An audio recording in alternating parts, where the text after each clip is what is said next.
CISF ने छाती के ऊपर क्यों गोली मारी? क्या सीआईएसएफ के किसी भी जवान को कोई चोट लगी है?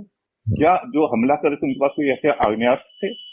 तो बहुत सारी बातें हैं जिसका जवाब अभी नहीं है, और ऐसा लग रहा है कि जो वर्जन इलेक्शन कमीशन ने दिया था वो एक तरफा है। इसलिए नंबर 1 जांच तो होनी चाहिए। बंगाल चुनाव के दौरान हुई फायरिंग की जांच कर रही सीआईडी के सीआईएसएफ जवानों को पूछताछ के लिए तलब करने के बारे में ये कहना है नीरेंद्र नागर का, जो वरिष्ठ पत्रकार हैं। नमस्कार, आज है मंगलवार 11 मई और आप सुन रहे हैं डेली न्यूज कास्ट। पूरी बात सुनते हैं कुछ देर में, उससे पहले एक नजर इस वक्त की बड़ी खबरों पर। आंध्र प्रदेश के तिरुपति में रुइया अस्पताल में ऑक्सीजन की कमी से 11 की मौत। जिला कलेक्टर ने की घटना की पुष्टि। कहा, ऑक्सीजन लोड करने में 5 मिनट की देरी होने से गई जानें। मुख्यमंत्री जगन मोहन रेड्डी ने घटना की जांच के दिए आदेश। बिहार के बक्सर जिले के चौसा गंगा घाट पर दर्जनों शव तैरते मिलने के बाद हड़कंप। आशंका जताई जा रही कि कोरोना से मौत होने के बाद गंगा में फेंकी गई लाशें। स्थानीय लोगों में महामारी फैलने का डर। प्रशासन का दावा, उत्तर प्रदेश से बहकर बिहार पहुंच रहे शव। नेपाल के प्रधानमंत्री केपी शर्मा ओली को बड़ा झटका। संसद में नहीं साबित कर पाए बहुमत। 136 में से सिर्फ 93 वोट मिलने के बाद छोड़ना पड़ा पद। नेपाल कम्युनिस्ट पार्टी के ओली सरकार से समर्थन वापस लेने के बाद शुरू हुई थी खींचतान। रेल कर्मियों पर कोरोना का कहर। रोजाना करीब 1000 कर्मचारी हो रहे संक्रमित। अब तक 1952 की गई जान। 4000 कर्मी और उनके परिवारों के सदस्य रेलवे के अस्पतालों में भर्ती। All India railway men's federation ने रेल मंत्री पीयूष गोयल को पत्र लिखकर की मुआवजे की मांग। अब खबरें काम की। दिल्ली के जीटीबी अस्पताल के पास रामलीला ग्राउंड में तैयार किए गए 500 आईसीयू बेड की सेवा आज से होगी शुरू। इन पर खर्च होगी लगभग 22 मीट्रिक टन ऑक्सीजन। वहीं एलएनजेपी अस्पताल के सामने भी 2-3 दिन में चालू हो जाएंगे 500 ICU bed. Covid frontline workers की ड्यूटी दे रहे दिल्ली के टीचर्स को जल्द लगेगी vaccine. PPE kit, face shield, mask सहित सभी सुरक्षा सामग्री मुहैया कराएगी सरकार। कोरोना के हॉटस्पॉट इलाकों में डोर टू डोर सर्वे कर रहे टीचर। आज का सबसे बड़ा न्यूज पॉइंट है, बंगाल चुनाव के दौरान फायरिंग के मामले में सीआईडी का सीआईएसएफ जवानों को समन करना क्या बदले की है राजनीति। पूरी तस्वीर समझने के लिए बात करते हैं वरिष्ठ पत्रकार नीरेंद्र नागर से। पश्चिम बंगाल विधानसभा चुनाव के दौरान सीतलकुची फायरिंग मामले की जांच के लिए ममता सरकार ने एसआईटी गठित कर दी है। फायरिंग का आरोप सीआईएसएफ जवानों पर है, जिसमें टीएमसी समर्थकों की मौत हो गई थी। सीआईडी ने सीआईएसएफ के 6 जवानों को समन जारी कर पेश होने को कहा, जिसके बाद बीजेपी हमलावर हो गई है और ममता सरकार पर बदले की कार्रवाई का आरोप लगा रही है। नीरेंद्र नागर जी, ममता बनर्जी को नंदीग्राम में मात देने वाले प्रतिपक्ष के नेता शुभेंदु अधिकारी कह रहे हैं कि सीआईडी ममता के इशारे पर काम कर रही है, जबकि उसे सीआरपीएफ या सीआईएसएफ को समन भेजने का अधिकार ही नहीं है। बीजेपी इसे बदले की राजनीति बता रही है। आप क्या कहेंगे? मेरे हिसाब से ये जो फायरिंग हुई थी सीतलकुची में, अगर आप निष्पक्ष रूप से उस फायरिंग के बारे में सोचने की कोशिश करें तो आपको लगेगा कि वहां जांच बहुत जरूरी है। और जरूरी क्यों है, ये मैं आपको संक्षेप में बताता हूँ। ये आप जानते होंगे कि जब फायरिंग हुई तो इलेक्शन कमीशन ने अपने special police observer Vivek Dubey की रिपोर्ट के आधार पर यह कहा कि वहां एक 15 साल का बच्चा था, किशोर था, उसकी तबीयत खराब हो गई। और जब तबीयत खराब हो गई तो वहां जो सेंट्रल फोर्सेस थे उन्होंने उसको कहा कि चलो इसको अस्पताल ले जाते हैं, तो वे उसकी मदद कर रहे थे। उधर खबर ये फैल गई कि ये इसकी पिटाई कर रहे हैं और इसीलिए ये गलतफहमी हो गई और वो इनसे मुकाबला करने आ गए, और जिसके बाद सीआईएसएफ को फायरिंग करनी पड़ी। ये इलेक्शन कमीशन का कहना था और निष्कर्ष ये कि ये गलतफहमी हो गई जिसके कारण से ये स्थिति पैदा हुई। अब सवाल ये है कि जिस लड़के की तबीयत खराब हुई थी, जो कहते हैं, क्या मीडिया में, मुझे नहीं पता नेशनल मीडिया में आया है कि नहीं, उसका क्या वक्तव्य है? क्या उसकी तबीयत खराब हुई थी तो उसकी जो शरीर पे लाठियों के निशान क्यों हैं? अब हम आते हैं उस लड़के ने क्या कहा। उस लड़के ने ये कहा कि मैं वहां पर जहां चुनाव पोलिंग हो रही थी, आसपास में खेल रहा था, एक सेंट्रल पुलिस का एक बंदा आया और उसने मुझे, मेरी गर्दन पकड़ के मुझे पीटना शुरू किया और पीटते पीटते मैं गिर गया। जब लोगों ने ये देखा तो फिर अस्पताल ले जाया गया और इस बीच बाद में वहां पर जिससे दूसरे लोगों ने कहा कि अफवाह फैल गई कि इसने गोली चलाई है और उसके मुकाबला करने के लिए वहां के लोग आ गए कि गोली क्यों चला, गुस्से में आके उसके बाद ये सीआईएसएफ ने गोलियां चलाई। ये दो पक्ष हैं। अब कोई तो जांच होनी चाहिए। अब इलेक्शन कमीशन ने बिना उस बच्चे से बात किए हुए, बच्चा जो अस्पताल में है उसकी जानकारी लिए हुए, आप कैसे कह देंगे कि बच्चा बीमार था? तो ये वर्जन मुझे थोड़ा सा गड़बड़ लगता है। आप सीआईएसएफ ने क्यों उस लड़के को पीटा, ये सवाल है। आप किसी बच्चे को क्यों पीटेंगे? क्या कर रहा था वो? तो ये बहुत सारी चीजें हैं। अगर आप यह राजनीति को छोड़ दें तब भी ये जानना जरूरी है कि आखिर ऐसा क्यों हुआ, उस लड़के को क्यों पीटा गया।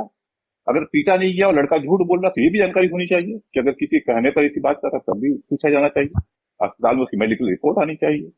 इसलिए एक दूसरी बात कि सीआईएसएफ ने छाती के ऊपर क्यों गोली मारी? क्या सीआईएसएफ के किसी भी जवान को कोई चोट लगी है? क्या जो हमला कर रहे थे उनके पास कोई ऐसे आग्नेयास्त्र थे? तो बहुत सारी बातें हैं जिसका जवाब अभी नहीं है और ऐसा लग रहा है कि जो वर्जन इलेक्शन कमीशन ने दिया था वो एक तरफा है। इसलिए नंबर 1 जांच तो होनी चाहिए और हाईकोर्ट में भी कई पीआईएल दायर है जो इसकी कोर्ट मॉनिटर जांच के लिए कही जा रही है। अब दूसरी बात, ममता क्यों कर रही है? ममता इसलिए कर रही है कि जब चुनाव हो रहा था तो उस समय चूंकि ये वोटर थे जो आप जानते हैं कि ममता के प्रति झुकाव लिए हुए हैं और वहां के जो 4 लोग मारे गए उन परिवारों को भी ये था कि उनके साथ अन्याय हुआ है और इस अन्याय का प्रतिकार होना चाहिए। अन्याय के प्रतिकार के लिए सबसे बड़ा जरूरी है कि जिन्होंने अन्याय किया, अगर किया है तो उसकी जांच की जाए। अब जब ये जांच हो रही है तो निश्चित रूप से सीआईडी जो जांच कर रही है उसमें वहां के लोकल लोगों से पूछा जाएगा और उन लोगों से भी पूछा जाएगा जिन्होंने गोलियां चलाई। तो मुझे इसमें कोई गड़बड़ी नजर नहीं आती। अगर जांच हो रही है तो इन जवानों को और उनके जो कमांडेंट है उनको बुलाया गया है, मुझे इसमें कोई गलती नजर नहीं आती। सीएम ममता बनर्जी ने नई सरकार बनते ही जो ये कदम उठाया है, इसके जरिए वो क्या संकेत देना चाह रही है? क्या इससे भविष्य की राजनीति का कोई संकेत मिल रहा है? नहीं, सीएम ममता बनर्जी ने जब ये रैली कर रही थी और जब ये कांड हुआ था उसके बाद ही उन्होंने कहा था कि जैसे ही मेरी सरकार आएगी मैं पहला काम ये करूंगी। तो ऐसा नहीं है कि ये आते ही उन्होंने कर दिया है। उन्होंने उस समय लोगों से कहा था, अपने वोटरों से कहा था, अपने समर्थकों से कहा था कि मैं आते ही पहला काम ये करूंगी। और सीआईडी तो उन्होंने पहले ही गठित कर दी थी, लेकिन जो कार्रवाई है ये जहां बुलाना वगैरह ये चीजें जो है वो उन्होंने अब की। तो इसमें राजनीति तो उस तरह है ही। अगर आपके समर्थक अपने आप को पीड़ित महसूस कर रहे हैं तो उस पीड़ा को समझना और उनकी इच्छा के अनुकूल एक जांच करवाना। अब जांच के बाद क्या आता है यह देखना एक रोचक होगा, लेकिन जांच तो होनी चाहिए। और मैंने कहा कि ये उस तरह से राजनीति नहीं है क्योंकि ये बीजेपी का इसमें कोई रोल नहीं है, कोई पॉलिटिकल नहीं है। कुछ लोगों पर गोलियां चली थी, आप जानते हैं कहीं भी गोलियां चलती हैं तो जांच तो होती ही है ना। कहीं भी गोलियां चलती, देश में कहीं भी पुलिस गोली चलाती है तो ऐसा तो नहीं है कि एक व्यक्ति ने कह दिया नहीं ये तो ऐसे हुआ, आपको उसको बिल्कुल फाइल में रख दें, ऐसा नहीं होता। उसकी पूरी जांच होनी चाहिए, शीतलकुची की भी होनी चाहिए, उसमें कोई गलती नहीं है। आप राजनीति जो देखने वाले देखेंगे ही, लेकिन मेरे हिसाब से ये बिल्कुल जरूरी है। जी, पूरे चुनाव के दौरान हमने एक तनाव देखा दोनों दलों के बीच में। अब शुभेंदु अधिकारी ने भी नेता प्रतिपक्ष बनते ही कहा है कि बंगाल हिंसा के मुद्दे पर वो अपनी आवाज उठाते रहेंगे। उनका इशारा शायद चुनाव नतीजों के बाद भड़की हिंसा की तरफ था। तो क्या सत्ताधारी पार्टी और विपक्ष के बीच ये टकराव अब नई सरकार बनने के बाद भी लंबा चलता ही रहेगा क्या? यह सही है कि तृणमूल और बीजेपी में टकराव चलता ही रहेगा और शुभेंदु अधिकारी को विपक्ष का नेता चुने जाने का कारण भी यही है क्योंकि शुभेंदु अधिकारी ने ममता को टक्कर दी है और भले ही कम वोटों से सही उन्हें हराया है। तो मेरे ख्याल से अभी जो बीजेपी में जो नेता हैं उसमें शुभेंदु अधिकारी ऐसे हैं जो डायरेक्टली ममता को, दिलीप घोष भी थे लेकिन दिलीप घोष अभी विधायक नहीं है, सांसद है। तो शुभेंदु अधिकारी ऐसे व्यक्ति हैं जो बीजेपी को लगा कि पिछले 20 साल से राजनीति में है और तृणमूल ब्रांड राजनीति में भी माहिर है। सबसे बड़ी बात है कि आपको तृणमूल का मुकाबला तृणमूल ब्रांड राजनीति से ही करना पड़ेगा। कुछ ज्यादा आगे चले गए हैं कम्युनलिज्म के मामले में, दिलीप घोष से भी आगे चले गए हैं, ये अलग बात है। लेकिन इसी कारण से शुभेंदु अधिकारी को चुना गया है। लेकिन ऐसा नहीं लगता कि हिंसा अब फिर बढ़ेगी। और आपको शायद जानकारी न हो, कलकत्ता हाई कोर्ट ने आज राज्य ने जिस तरह से हिंसा का वो किया है, मुकाबला किया है जो चुनाव के बाद हिंसा का, उसकी तारीफ की। तो ये एक तृणमूल कांग्रेस सरकार के प्रति पॉजिटिव जाता है। पहले 2 दिन कोई कार्रवाई नहीं हुई। इस तरह की हिंसा हमेशा होती है। आपको ये भी मालूम होगा कि हिंसा में दोनों तरफ के लोग मारे गए हैं।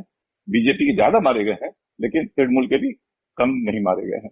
तो ये हिंसा कम्युनल भी नहीं थी और राज्य या पार्टी द्वारा प्रेरित भी नहीं थी। ऐसी हिंसा यहाँ होती है। इस बार इससे चर्चा ज्यादा हो रही है क्योंकि पीड़ित होने वाले बीजेपी के हैं। 5 साल पहले लेफ्ट के लोग पीड़ित होते थे तो नेशनल मीडिया को उसकी कोई चिंता नहीं होती थी, क्योंकि लेफ्ट करते उसका कोई प्रेम नहीं है।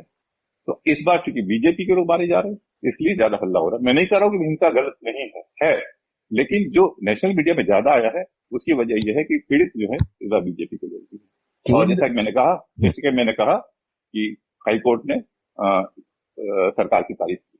केंद्र सरकार और बंगाल के संबंधों में भी एक मनमुटाव सा दिखता है। क्या इनमें अब आने वाले समय में कुछ बदलाव देखने की हम उम्मीद रख सकते हैं? क्योंकि अगर ये संबंध ऐसे ही चलते रहे तो इसका नुकसान अंततः राज्य की जनता को ही उठाना पड़ता है। मुझे ऐसा लगता है कि इसका कोई नुकसान नहीं होगा। आप जानते हैं कि सरकार में आने के बाद ही जो किसानों को जो अनुदान मिलता है, जो रकम मिलती है, वो शायद केंद्र सरकार ने रिलीज कर दी है। और जैसा कि आप जानते हैं, इस चुनाव में केंद्रीय नेता मोदी, अमित शाह, नड्डा या पार्टी, उसको नुकसान इसलिए उठाना पड़ रहा है कि उसे बाहर की पार्टी मान ली। इसलिए केंद्र के लिए बहुत ज्यादा जरूरी है कि वह ऐसे काम में कोई रुकावट ना डाले जिसका फायदा जनता को होता हो। अगर आया तो अगले 5 साल बाद भी उनके यहाँ लोकसभा जो चुनाव से पहले होंगे उसमें उनको नुकसान होगा। तो ये केंद्र सरकार के लिए बहुत जरूरी है यह साबित करना कि हम आपके लिए काम करते हैं। तो मुझे नहीं लगता कि जनता के फायदे के लिए जो नीतियां होंगी उसमें कहीं कोई कमी आएगी। दोनों सरकारों को यह करना पड़ेगा अगर उनको अगले चुनाव जीतने हैं, लोकसभा के और विधानसभा के। तो इसलिए ऐसा नहीं लगता, जबानी जंग होगी जरूर, लेकिन जो कल्याण योजनाएं हैं उसमें कोई कमी आएगी ऐसा मुझे नहीं लगता, या कोई उसका असर होगा ऐसा नहीं लगता। जी, नीरेंद्र नागर जी, इस जानकारी के लिए आपका शुक्रिया। इस चर्चा के बाद जानिए शेयर बाजार का हाल। लाल निशान में खुले एशियाई बाजार, यूरोपियन मार्केट्स में भी नरमी का रुख।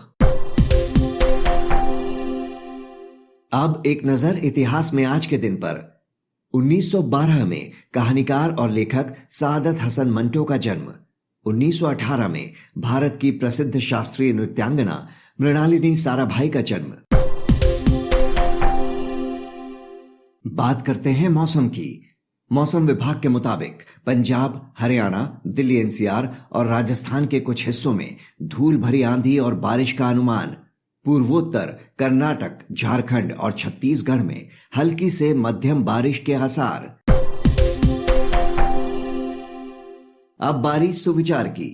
गौतम बुद्ध ने कहा था, हमें हमारे अलावा कोई और नहीं बचा सकता, हमें अपने रास्ते पर खुद चलना है। तो ये था आज का डेली न्यूज कास्ट, जिसे आप सुन रहे थे अपने साथी अक्षय शुक्ला के साथ। बने रहिए नवभारत गोल्ड पर। धन्यवाद।